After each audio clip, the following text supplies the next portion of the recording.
Hey y'all, how are you? I hope you're still walking. I did not get my walk in today. It has been one of those crazy days.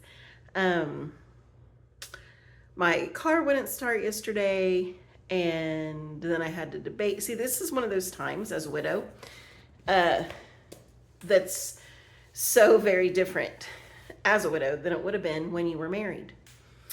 Like if this would have happened when I was married, say I went out to go somewhere and my car wouldn't start, I would have said, Bob, the car didn't start. What would we do?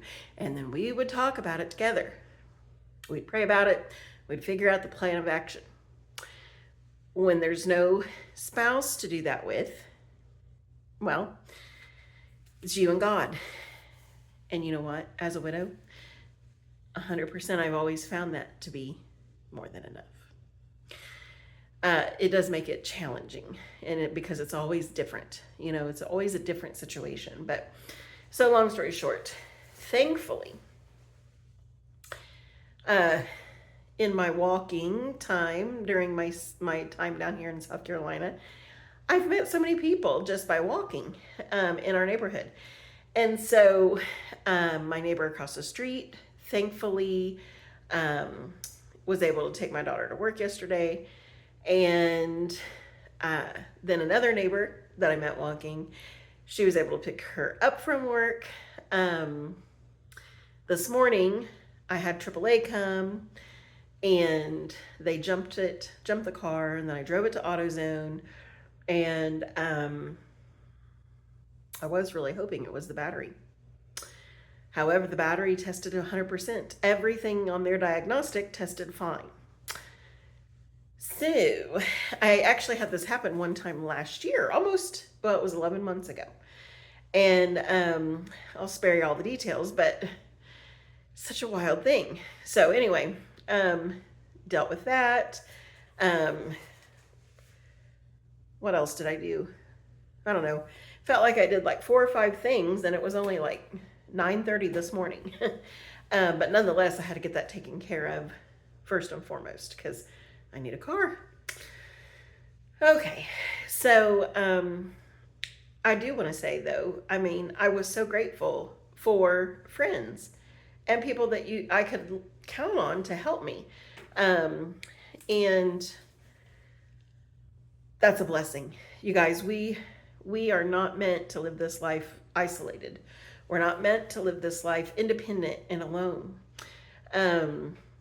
And that's just a good example, just a hands-on concrete example.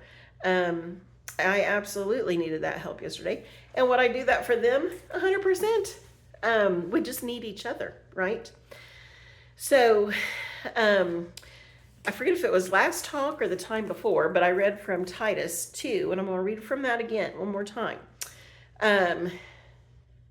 Titus 2, or Titus chapter 2, verse 1. But you explain what kind of behavior goes along with sound teaching.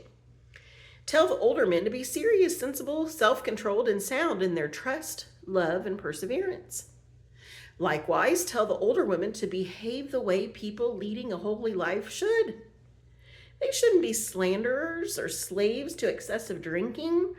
They should teach what is good, thus training the younger women to love their husbands and children, to be self-controlled and pure, to take good care of their homes, and submit to their husbands. In this way, God's message will not be brought into disgrace. So, since down here there are a lot of homeschoolers, back in Ohio, there were a lot of homeschoolers. I'm not sure what the movement is doing around the country because, thankfully, I'm finished with homeschooling. I loved it. I was shocked when the Holy Spirit led me to homeschool. I loved school. I loved public school. I loved where I was teaching. I loved where I went to school. So for him to call me to homeschool, I was kind of like, what? In fact, I think I've shared on here before. I used to make fun of homeschoolers in my head. Like, oh, if we had a transfer student, I'm going to change this around a little bit. If we had a transfer student, and I would, be getting a student who was homeschooled into my classroom, I was always like, oh, great.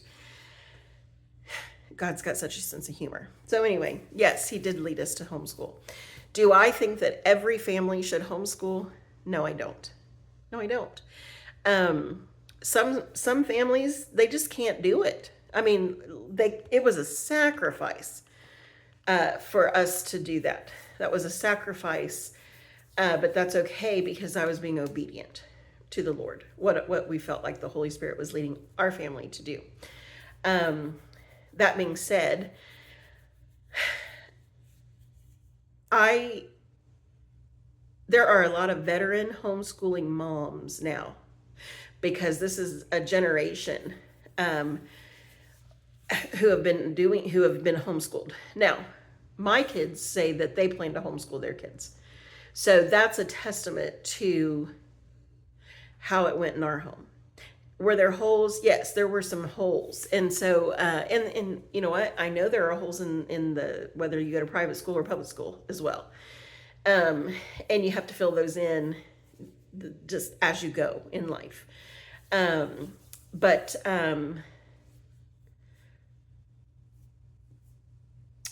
we did a bunch of stuff. So like by the time my kids hit high school, they took a class or two online with like kids from all around the world. That's one of the things they did for English. They had been in different co-ops. They did their higher level sciences at a high school class for that. So we did a hodgepodge. Like primarily we did it all at home. But then as they got older and the subjects were more intense, it just made sense to have them take things elsewhere, do some things online. And then that prepared them then for that, earning some college credits in high school and, doing that type of thing. So here's the deal though. I think sometimes within churches, there's pressure to homeschool. And I don't want you to feel like there's that pressure. You need to pray with your spouse. And if you are a single mom, pray to the Lord and maybe ask another friend what your path is for that. I have seen single moms homeschool. I always worked part-time. There are other scenarios where you're just not home 100% of the time. And you can still successfully homeschool. What you want to keep in mind, if you are Christians, okay, you're accountable to the Lord. You are accountable to the Lord for training up your children. And that is a big task. Like parenting is a huge task. And it has always been our greatest joy.